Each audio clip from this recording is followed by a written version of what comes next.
That's how it works out in the sweat. He used to break the man. Yeah. He used to knock him down. Yeah, heavy puncher. The heaviest? Yeah. His strength was his everything. Yeah. And like this, and so, and so he pulling the big old truck on his shoulders and all this and stuff like that. Reached out and called him several times just to talk. Good guy. George is a great man. Boxers have expressed their profound admiration for the late George Foreman, recognizing his amazing legacy and fearsome force.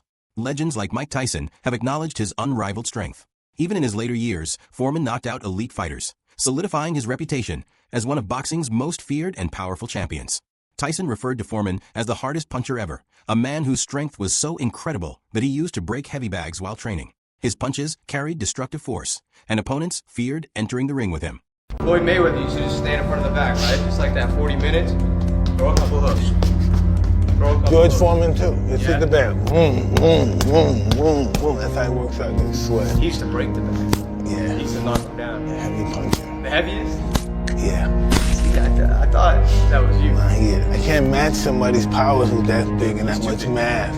The only thing that allowed me to be excited because I threw it faster than other guys. More explosive. How did you explode like that? Was that natural? No, nothing's natural. I was nothing about me natural. Only my desire to win was natural. I had a great teacher. Did he instill that desire in you, your coach? No, only you can do that. Yeah. You're born with it and somebody can elicit it out of you. Despite losing to Ali in the well-known Rumble in the Jungle, George Foreman gave it his all, demonstrating his incredible strength, heart, and warrior spirit. Muhammad Ali commended Foreman for his tenacity and confidence in the ring, acknowledging that Foreman never gave up and fought with unrelenting power until the very end. Just before the fight, I'm looking at him. I said, sucker, you are in trouble tonight. You are fighting the greatest fight of all times. You heard I was the greatest, like you just said you heard this, now you see it. I said, you said I was the greatest, but you're gonna see. I'm fast, sucker. I'm gonna burn you up. You're fighting your idol. I talked through the whole fight.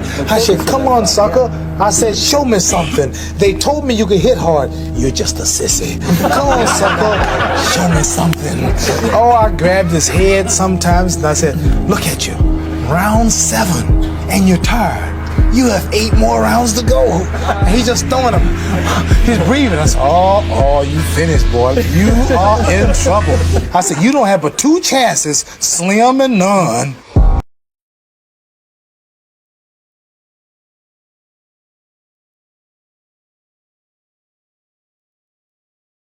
George Foreman and Joe Frazier squared off in a fight that would go down in history in 1973. In this bout, Foreman displayed unmatched dominance by knocking down Frazier 6 times in just 2 rounds, resulting in a technical knockout and the WBA and WBC heavyweight titles. Frazier, the current heavyweight champion, was known for his relentless fighting style and had already defeated Muhammad Ali. The boxing community was shocked by this dominant performance because few had predicted such a lopsided result. Were you ever scared of anybody in the ring? Now be honest. Ali? I mean, it's strange. I wasn't afraid of Muhammad. I lost the title to Muhammad, but I remember Joe Frazier. He was the toughest guy I'd ever seen. Yeah. Smoking Joe Frazier. My mother watched him fight on television, and he hit a guy so hard the guy turned his back. And I kept thinking, I want to be champ of the world, but I sure hope Joe Frazier died. It was time to fight Joe Frazier, and I knew if you hit him, he liked it. If you miss him, he'd get upset. And I'm thinking, what am I going to do? But I had this habit of staring guys down. I look them in the eye to psych them out. If they dropped their head, I knew I had an advantage, but I was hoping Joe Frazier wouldn't drop his head because my knees were shaking. At that time, I wish I had even started that. After a 10-year hiatus, George Foreman returned to boxing in the late 1980s and early 1990s. Many critics questioned his ability to compete at a high level because of his age and length of absence from the sport, but Foreman defied the odds in 1994 at the age of 45 to reclaim the heavyweight title by defeating the then unbeaten Michael Moore. This incredible feat made him the oldest heavyweight champion in boxing history, a record that hasn't been surpassed. Foreman's comeback story is sometimes regarded as one of the most inspirational in sports history, proving that perseverance and determination can triumph despite time's obstacles. Been throughout the years, if any, would you like to share a little bit about that? Well, George and I have always spoken to each other cordially. I've reached out and called him several times just to talk. Good guy. George is a great man. former heavyweight champion Vander Holyfield has discussed the incredible challenge George Foreman posed in the ring, calling Foreman the hardest puncher he had ever encountered and praising Foreman's remarkable strength and training regimen that included unorthodox techniques, like pulling trucks, to increase strength and stamina. Holyfield also described the physical toll their fight inflicted on him, particularly the teeth he lost during the fight, highlighting Foreman's great strength and the regard his colleagues held for him. To like a world of hurt going into this fight. Well, George Foreman always promoted his strength. His strength was his everything. Yeah. And like this, and so, he pulling the big old truck on his shoulders and all this and stuff like that. And so, I had people talking about, well, he did this, he did that. I said, look, hey, boxing is not all boxing. I said, no. I said, he got to try to hit me. I said, he's slow as Christmas. I said, he's slow as Christmas. I said, he's not fast. I said, so he throw these big shots. But the difference is that he got good timing. And so that's what I realized, because I pulled back, and by the time I pulled back from the shot ain't got done yet. Bam! I bring my head back because that's how slow he is. His timing, but he got right time. He know that you gonna come back at the right time when you, because he's supposed to be gonna miss me, and I come back. Bam! When I come back, it's coming. Oh, yeah. Right? So I realized, okay, then I got to dance around him a little bit and pack him like this, and so the whole big thing about boxing is making the guy come forth while you punching at the same time. That's how you can maximize your power on him. And I was able to do it sometime, but he was a good disciplined fighter. He didn't lose all this energy on me. He was able to push it off with the big arms and maul me. He kind of mauled me in the corner a lot. I couldn't even get out. He was so much stronger. Teddy Atlas, a well-known boxing trainer and analyst, has frequently hailed George Foreman as one of the greatest fighting legends. Atlas underlined Foreman's remarkable strength and distinct personality, both inside and beyond the ring. He also emphasized Foreman's capacity to reinvent himself, going from a feared boxer to a well-liked public figure, demonstrating his adaptability and timeless appeal. Atlas's appreciation is a testament to Foreman's significant influence on the sport and his enduring legacy as a unique figure in boxing history. And redemption is a powerful word. It's a scary word. It's a powerful word. I know it firsthand. It's very powerful. Very powerful. And he had redemption on his side. George Foreman was a special man. Michael Moore was a special man. George Foreman got put into retirement by Muhammad Ali, really Jimmy Young, but Ali did it. And Ali broke down the monster that night in Zaire. He exposed the monster.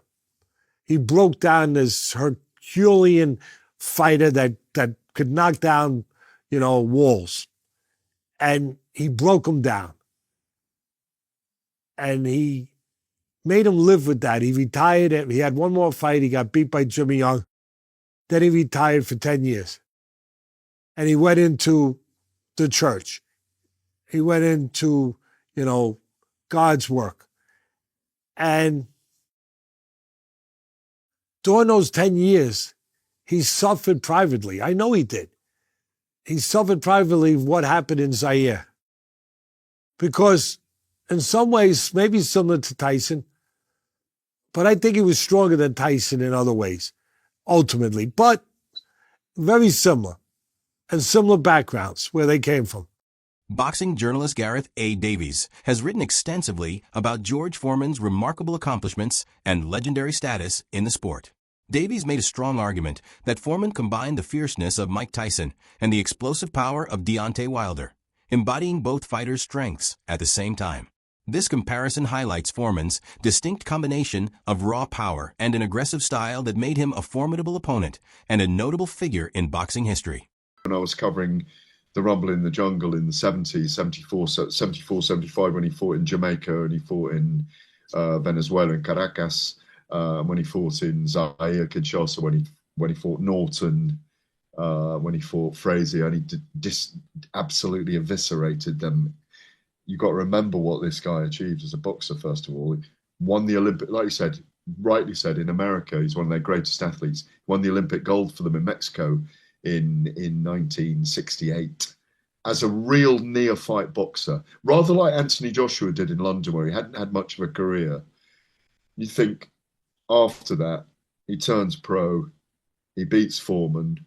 He beats Frazier, he beats Norton, and then he gets beaten by Ali. He's like Deontay Wilder and Mike Tyson rolled into one at the time. He's just destroying everyone. He's one of the biggest punchers of all time. I have interviewed him. I don't know how many times I interviewed him. Many, many, many times. And always through Bill Kaplan, his PR guy, who was his PR guy from the age of him being 18. And Bill's in his late 80s and still PRing him to this day, this very day. It's a really sad thing because, like you say, what I wrote earlier on was that he filled up a room, big booming laugh, but not trying to command attention. Joe Rogan, a podcast presenter and pundit, has emphasized George Foreman's lengthy and fruitful boxing career. Foreman's professional record was 76 wins, including a remarkable 68 knockout victories and just 5 defeats. Rogan characterized Foreman as a beast, highlighting his power and the terror he inspired in his opponents. This portrayal is consistent with Foreman's standing as one of the most formidable and prosperous heavyweights in boxing history. 4th or 5th round. Wow. But he was a beast, and then George Foreman, it's like that's a guy that didn't ever put on a pair of gloves till he was, I think, 19 years old, right? That's crazy. It's like 19 years old. Think about that. There's just not that many guys that have, it's never put on a pair of gloves till they're 19 years old and then get to that level. Well, that's the Deontay Wilder story, too, Is it? Yeah, Deontay Wilder boxed for a year and a half before he won a bronze medal in the Olympics. Okay, George Foreman won the gold medal in the 70s. When it was even, I think, harder, to win the gold medal because of the Cubans and the Russians. It's like because they never went pro and stuff like that. You had that right. Phil Stevenson. Right, so it's like I think it was the 76 Olympics that he won the gold medal, and he was like 24 fights as an amateur. That's all the fights he had, never lost. That's nuts. And it's like, and just crazy.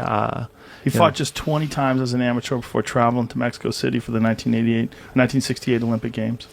Amazing. And never lost. And then, so that, like, think about that. This guy's walking through guys like Joe Frazier, and then he fights older Muhammad Ali, and then gets, knocked out in the 8th. It's like, crazy. He believed that he was invincible. Arguably the hardest hitter ever. Yeah. It's like, what would have happened to Mike Tyson? We might not have known who Mike Tyson was if he would have been around in those days. No. Joe Rogan has also talked about the importance of George Foreman defeating Joe Frazier. Frazier was regarded as one of the best heavyweights of his era after defeating Muhammad Ali. Foreman's reputation in the boxing world was enhanced by his ability to not only defeat Frazier, but also to do so in such a dominant manner that he knocked him out, demonstrating his extraordinary strength and skill. I want you to pull up George Foreman knocks out Joe Frazier. Oh, it was crazy. I thought Frazier was gonna die. He knocked him off his feet. That was a crazy one because that was when Joe Frazier just beat Muhammad Ali. Yeah. And then you see what Foreman does to Frazier, and everybody thought that Foreman was going to crush Ali, and they were scared. The power is so extraordinary that if he catches you at all, he thumps you with that jab, and then just swings at you. Oh, look at that uppercut. Oh, my God. Look at that right hand. Oh, my God. Oh, my God. Look at that uppercut. Oh, my God. Oh, my God. Oh my God, it's power. And here it is, boom. For the 5th time he's down. This is crazy, this fight. Boom, boom, boom. I mean, what a warrior Joe Frazier was. ESP, ESPN experts noted that George Foreman could never be counted out in his post-box endeavors and fighting career, praising his tenacity and timeless appeal. Foreman's versatility and charisma made him a beloved person outside of the sport, reflecting his diverse legacy. His ability to reinvent himself included his successful forays outside the ring, such as his well-liked grill line, which helped him to eclipse even his boxing fame. A half a century ago. Let's talk about that guy first. Tell us about the young George Foreman. Well, if you look at boxing as a continuum, he was somewhere between, he was the scary guy. So he's between Sonny Liston and Mike Tyson.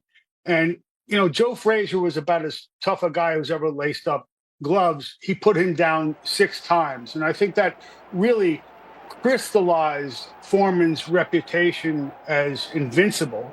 Everybody, you know, who's going to put down Joe Frazier 6 times? And it set up the Rumble in the Jungle, arguably as famous a fight as ever there was for Ali. George Foreman made one of the greatest comebacks in boxing history after a 10-year hiatus. Many people thought he was too old and unfit to compete at the top level.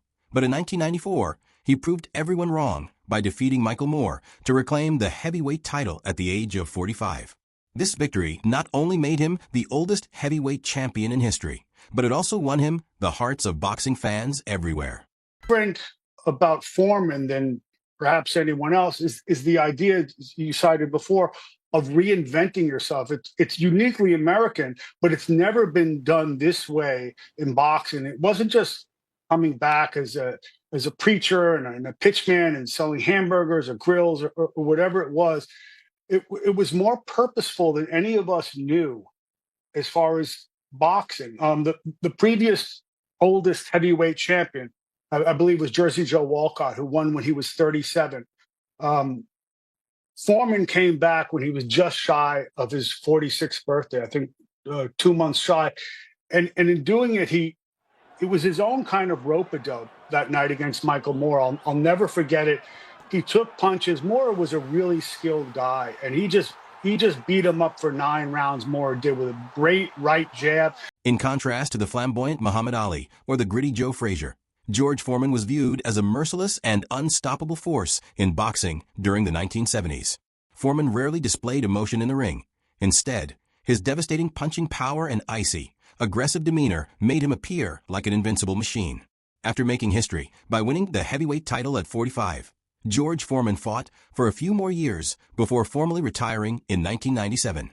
However, his quiet demeanor rather than any truly evil actions was the main reason why many fans saw him as the bad guy because of his sheer dominance and the way he destroyed his opponents without mercy.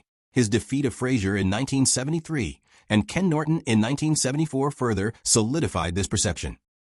You know, he didn't just reinvent himself. He was a bad guy who came back as a guy who was universally loved. That's a very difficult thing to do in any piece of life. Yeah, absolutely. Yeah, he basically changed everyone's mind about himself, and really a remarkable life. Our boxing commentator, Mark Kriegel, sharing some memories, some insight into George Foreman. Mark, thank you. George Foreman, born in 1949, has passed away here in 2025 at the age of 76. That concludes today's video. Watch this space until the next one.